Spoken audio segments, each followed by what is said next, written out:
Et bonjour à tous, ravi de retrouver pour l'émission du mercredi 29 novembre 2023. On se retrouve avec un BTC en positif, ça fait plaisir. 38 300 $, plus 3,53. Ether à 2071 à plus 3. Solana qui recommence son envolée immédiate, 62 $ quasiment à plus 12. Plus 5 pour Dogecoin et Cardano. Plus 7 et plus 9 pour Chainlink et Avalanche. Plus 5 pour Polygon, 4 pour Polkadot. Et ensuite, en bas du tableau, on a Kaspa à la 22e place, 13 centimes, 2,90 milliards de capitalisation, plus 6%. Atom Cosmos plus 5, plus 3,40 pour Ethereum classique et le CRO de Crypto.com qui est toujours juste sous les 10 centimes et qui s'accroche à cette branche. On va voir ce que ça va donner ensuite. Tandis que le Crypto Fear and Greed est à 72 dans l'euphorie mais pas l'extrême euphorie et on a un cours à nouveau qui vient titiller cette zone de polarité à 38 000 $ et plus. Pour autant, les Open Interest ne sont pas de retour en grande majorité, donc c'est pour l'instant un mouvement qui est drivé très largement par le spot et on voit qu'on arrive au mur, au grand mur des 38,4, 38,5. On va voir si ça va passer en direction des 40 et plus, mais en tout cas, voilà, je m'attends à tout en décembre. Personnellement, j'ai un biais peut-être un peu neutre pessimiste pour décembre, parce que ça a toujours été un mois un peu compliqué pour la crypto. Après, bien entendu, si on retrouve le Bitcoin à 40, 45 ou que sais-je, voire 48 comme certains l'estimaient en retracement final positif, on pourrait voilà, avoir de très belles choses aussi, donc il va falloir surveiller tout ça. Cryptomage qui nous faisait part du côté de la DeFi sur Optimism, c'est Vélodrome qui est compromis en ce moment, en tout cas le front-end, donc attention, n'allez pas vous connecter, essayez de révoquer si vous vous êtes connecté ces dernières 24 heures, vous pouvez avoir donc des problèmes de phishing, voire des portes dérobées qui s'ouvrent de ce côté-là. Charlie Munger, le cofondateur de Berkshire Hathaway, s'est en allé à 99 ans, donc le compère de Warren Buffett, qui finalement vraiment a eu une vie complètement folle et qui d'un point de vue de l'investisseur représente un peu à la fois cette finance à l'ancienne mais cette finance qui dure au travers du temps. C'est beaucoup de très bons conseils, parfois pas si bien avisés quand il s'agit des cryptos puisqu'ils sont tous les deux très critiques sur le Bitcoin et tout ça, mais voilà, il faut quand même saluer le parcours, la vie qu'ils ont eue et c'est assez dingue de voir toute cette réussite qui a duré comme ça depuis leur première vingtaine d'années où ils ont commencé à investir et presque jusqu'à 100 ans. On a Tesla qui était très largement dans le vert hier à plus 4,39, donc là aussi le marché américain qui se tient plutôt pas mal pour l'instant, tandis qu'avec Goku, la SEC retarde également la décision concernant l'ETF Bitcoin Dashdex. Et selon James Seyfarth qui travaille pour Bloomberg et BBG Intelligence, on pourrait avoir l'approbation d'un seul bloc autour de la date limite du 10 janvier 2024. Donc là vraiment dans quoi, un mois et demi désormais, on va être fixé probablement pour les ETF spot, donc c'est vraiment une deadline qui est très très courte. Et Cryptost qui confirmait également pour celui de Franklin Templeton avec une deadline qui est fixée au 1er janvier 2024 et donc la SEC qui a repoussé également, on va voir justement ce que ça peut donner, mais c'est comme une cocotte minute désormais qui est prête à complètement exploser. Un très long trade en anglais de Dylan Leclerc que je ne peux que vous conseiller, c'est un peu plus technique et ça plonge en direct dans tout ce qui est en train de se dérouler au niveau du marché crypto et notamment par rapport aux ETF, donc plutôt que d'en faire un résumé, de passer 10 minutes dessus, je vous fais passer l'information parce que j'ai trouvé ça très intéressant et vous verrez qu'il y a quand même des métriques assez poussées, donc notamment des data on-chain pour ceux que ça intéresse. Coinbase qui continue de pousser au niveau de l'action, 125-126 $ je crois qu'on a touché hier, je suis pas repassé dessus, on verra ça dans un instant au niveau de l'analyse technique. On avait Bourseco qui a fait un long trade également sur l'intelligence artificielle, donc plutôt que comme d'habitude de faire des titres ronflants etc. Voilà, là il a tout décrypté, graphique à l'appui, pourquoi, comment, comme d'habitude je trouve ça super pertinent et intéressant ce genre de trade, donc je ne peux que vous le conseiller. Et pour le citer au niveau de sa phrase d'accroche, donc c'était selon l'étude de McKinsey de juin 2023, The Economic Potential of Generative AI, on aurait donc une IA générative qui pourrait ajouter entre 2,6 à 4,4 trillions de dollars annuels pour l'économie mondiale, donc entre 2600 et 4400 milliards pour ce domaine par an, c'est complètement fou. Content de voir que vous avez été quelques-uns à déjà recevoir les cadeaux entre guillemets du calendrier de l'Avent qui a été ultra concentré finalement autour du 20 novembre, je sais plus quand est-ce qu'on avait fait le petit truc express du côté de Twitter. Courant décembre, je ne ferai pas de véritable calendrier de l'Avent du coup, je sais qu'il y en a d'autres qui le feront et c'est tant mieux, comme ça vous pourrez participer et c'est plutôt cool. Par contre, je ferai probablement au coup par coup des petits trucs en décembre, donc on va voir comment ça pourra se mettre en place. On avait cette scène dans Matrix, le premier, hein, l'original, où finalement Morpheus dit à Neo que l'humanité à un moment donné, à l'aube du 21e siècle, a célébré l'IA, l'intelligence artificielle, et finalement ça en est suivi ce qui est totalement décrit dans le film Matrix, qu'elle nous a asservi, qu'elle nous a cultivé pour se servir de la chaleur corporelle finalement pour survivre. Et c'est consécutivement à un post de Goku donc qui avait repris Vitalik Buterin, qui lui-même disait que, et pourtant Vitalik voilà, il est très pro technologie etc, c'est quand même ce qu'on peut considérer de nos jours comme un petit génie, puisque pour rappel il est Asperger, et je sais pas si on dit Asperger, Asperger, bon bref vous comprendrez, c'est ce qu'on qualifie je suppose sans que ça soit dit de façon péjorative ou quoi que ce soit d'un autiste entre guillemets, mais voilà, c'est quelqu'un de très très intelligent qui a des capacités que probablement l'immense majorité de la population n'ont pas, qui voit aussi peut-être le monde un peu différemment, et clairement il va dans le sens aussi de ce qu'avait dit Elon Musk. On ne sait pas jusqu'où ça peut aller finalement l'IA, et à quel point elle peut aussi un peu nous échapper à un moment donné. Donc c'est des réflexions qui sont intéressantes à ce point pivot dans lequel nous en sommes maintenant, avec une IA qui pourrait se développer très rapidement, très fort, et plus tard peut-être se substituer à bien des rôles et des tâches qu'ont les êtres humains actuellement. Après, de là à en voir un futur complètement dystopique, horrible pour l'humanité à cause de l'IA, il n'y a qu'un pas, j'ai envie de dire. Cathy Wood, qui s'était séparée avec Journal du Coin via Ark Invest de 44 000 actions Coinbase pour un total de 5,3 millions de dollars. Et comme je le surcommandais derrière, ça veut pas nécessairement dire que ça allait baisser, d'ailleurs ça a continué de monter, mais qu'une volatilité importante est sur le point de revenir. Et en 2023, n'oublions pas que Coinbase est passé de 30 dollars sur son point bas à désormais 125-126 dollars. On avait Grégory Raymond qui répondait au journaliste Axel de Tarle, je sais pas comment ça se dit, il n'y a pas d'accent, donc Axel de Tarle, de l'émission C'est dans l'air, je crois, où il y avait pas mal de poncifs et de tacles un peu gratuits envers les cryptoactifs. Alors de temps en temps, comme disait je crois Esprit Cryptique, il y a quelques vérités au milieu de tout ça, hein, c'est clair et net, il n'y a jamais du tout blanc ou du tout noir, mais c'est vrai que là c'était vachement à charge, et comme d'hab on voit systématiquement les mêmes poncifs un peu qui vont et qui viennent, donc au bout d'un moment c'est un peu pénible. On avait Cryptost avec l'affaire Binance, c'est la saga judiciaire autour de Sidzi, le PDG de Binance. Les avocats donc plaident pour que l'ex-PDG de Binance soit confiné aux États-Unis. Ils craignent une fuite vers son pays de résidence aux Émirats Arabes Unis. Donc là aussi, pour l'instant, il est assigné à résidence aux États-Unis. Donc à voir aussi comment ça va se terminer pour lui, puisque c'était une attaque vraiment assez agressive envers Binance et lui d'un point de vue nominatif. On avait Titan of Crypto qui nous parlait donc du pré-breakout du côté de Ether par rapport aux structures passées, du crossover en mensuel au niveau du MACD. Donc là aussi, on est dans les clous de ce qu'on a traversé précédemment. Je ne sais toujours pas ce qu'offrira plus tard Ether. Je ne sais pas s'il fera un x2 par rapport à son prix de maintenant ou s'il ira beaucoup plus haut. Mais en tout cas, à ce jour, je suppose que quand on parle du marché crypto, Bitcoin et Ethereum représentent les deux incontournables et les plus solides aussi de par leur historique et tout ce qui s'est construit dessus. Will Clement qui confirmait qu'on a un inflow assez conséquent du côté du marché crypto, donc sur les produits d'investissement. Ça confirme aussi l'ATH du côté du CME et des Open Interest. Donc petit à petit, voilà, du côté de cette partie institutionnelle qui a renversé aussi le top qu'occupait Binance pendant très longtemps.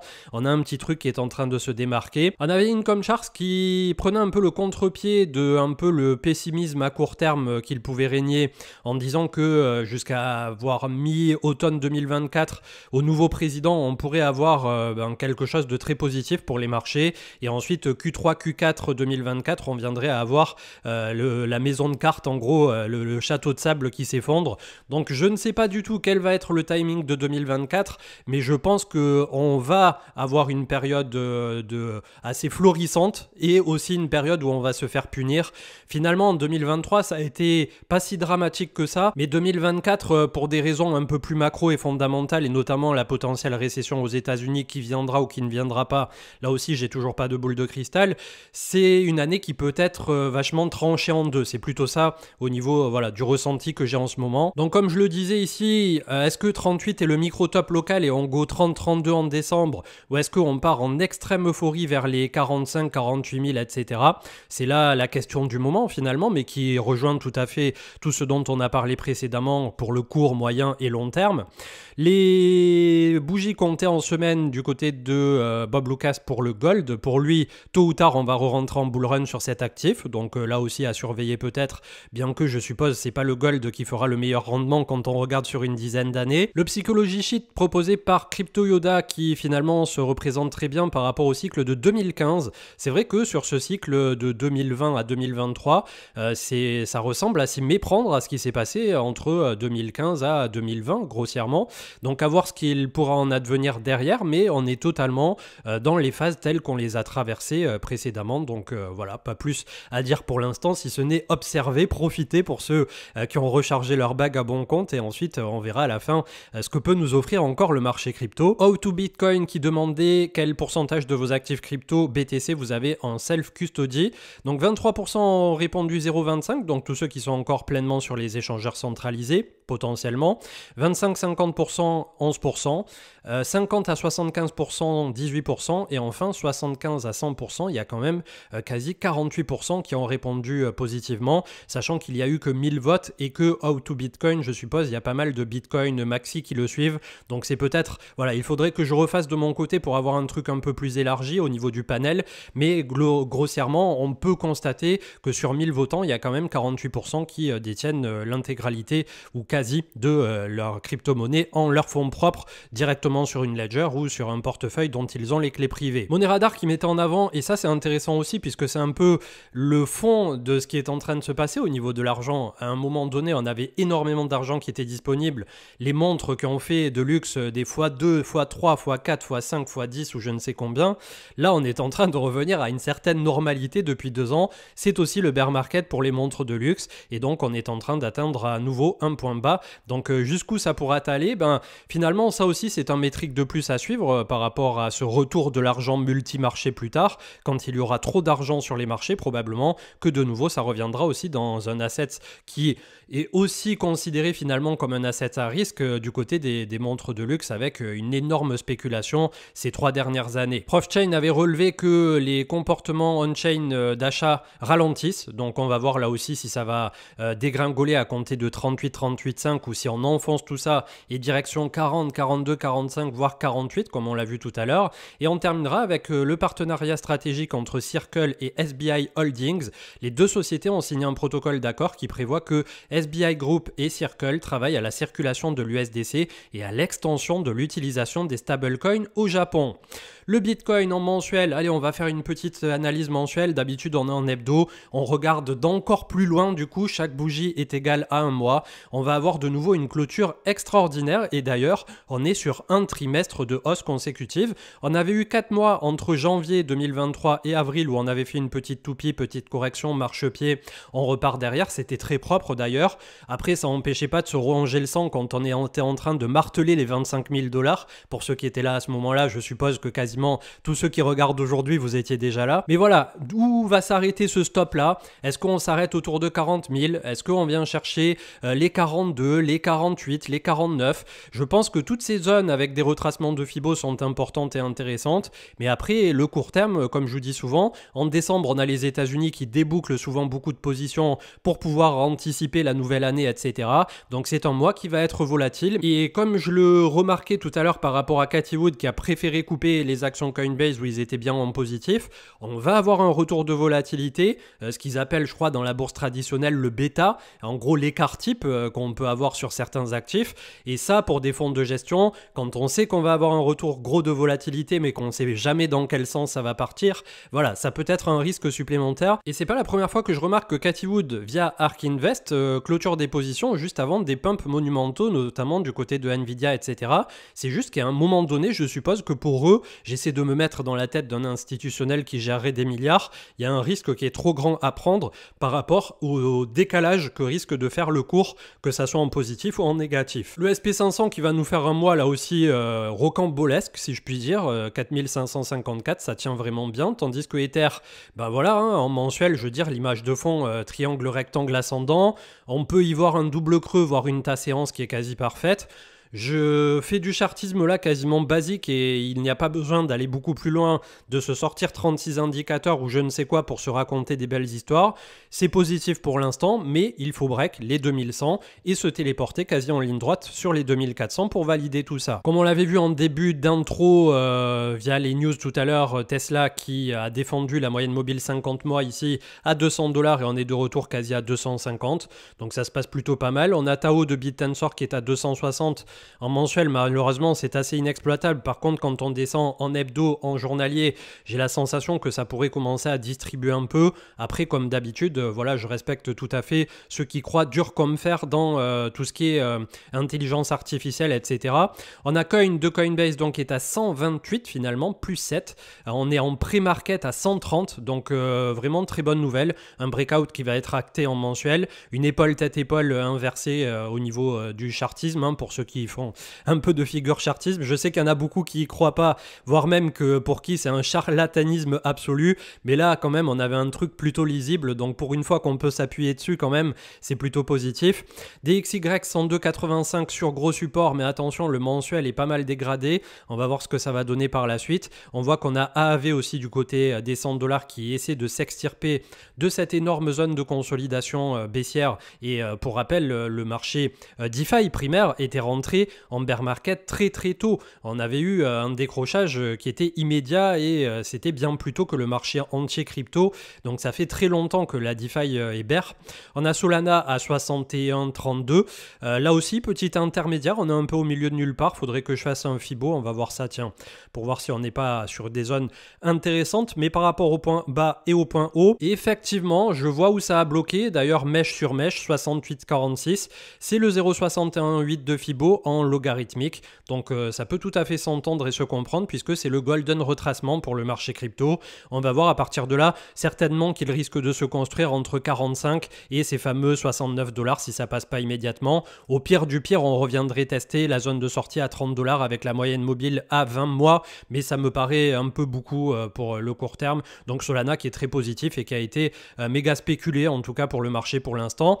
On a Ether, on finira là-dessus, qui défend son gros support de dominance à 17,70. Là aussi, on l'a vu hein, dans les dernières émissions, notamment la masterclass avec Bitcoin. On a eu un bear market en 2018 qui a été d'une atrocité monstre, extrêmement baissier pour Ether, le bull run, et ensuite là, on a eu quelque chose qui s'est remis à plat. Donc on n'a pas eu un bear market horrible pour Ether, bien loin de là.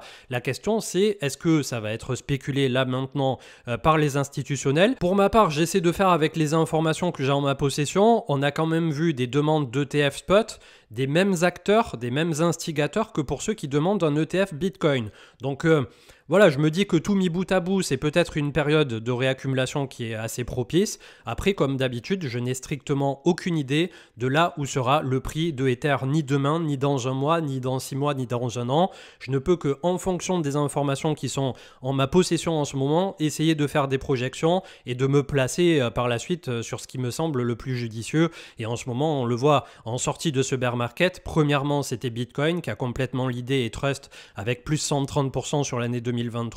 Et après, pour ceux qui veulent regarder du côté de ce qu'on appelle les altcoins, si Ether peut être encore considéré à ce jour comme un altcoin, là aussi ça différera selon les profils, et bien voilà, c'est Ether qui est le numéro 2. Et après, ben, vous avez à boire et à manger, et vous avez des centaines, des milliers de coins, de tokens, des sous-domaines, l'intelligence artificielle, l'interopérabilité, l'infrastructure, Chainlink au niveau des oracles, il y en a plein, il y a pléthore de trucs.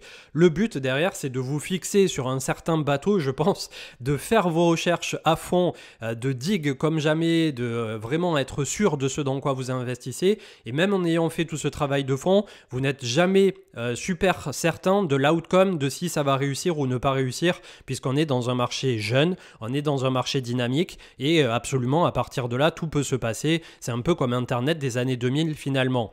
Petite clôture pour mentionner Marathon, Hive, Riot et quelques autres 8 Mining qui reprennent entre 6 et 10% au niveau de l'industrie minière. Et pour ma part, j'en possède, je sais même plus lesquels j'ai acheté exactement, j'en ai 2 ou 3. C'est assez récent comme achat et je suis en positif comme ça d'une quinzaine de pourcents pour l'instant sur les minières. Donc c'est pas fou, mais voilà, c'est transparent. Au moins, j'ai pris mes premières positions. Comme j'en avais déjà pas mal et que j'ai DCA très longuement à la baisse du côté de Coinbase, j'ai désormais 2-3 positions du côté des minières qui, là aussi, je pense, peuvent réaliser quelque chose d'assez intéressant au prochain cycle haussier. Je vous souhaite une excellente journée. Je retrouve probablement qu'au cours du week-end, à part si d'un seul coup on pète les 40 000 et tout ça, du côté de Bitcoin, il y aura un peu plus d'euphorie. Continuez d'être prudent, continuez de scruter les opportunités. On est encore loin, je pense, du gros du bull run. Et pour autant, comme on l'a vu, on a des échéances à très très court terme, là sur un mois et demi, qui vont être extraordinaires. Et ensuite, le halving en avril, mi-avril 2024. Je vous dis à samedi probablement et très bonne journée. Ciao, ciao.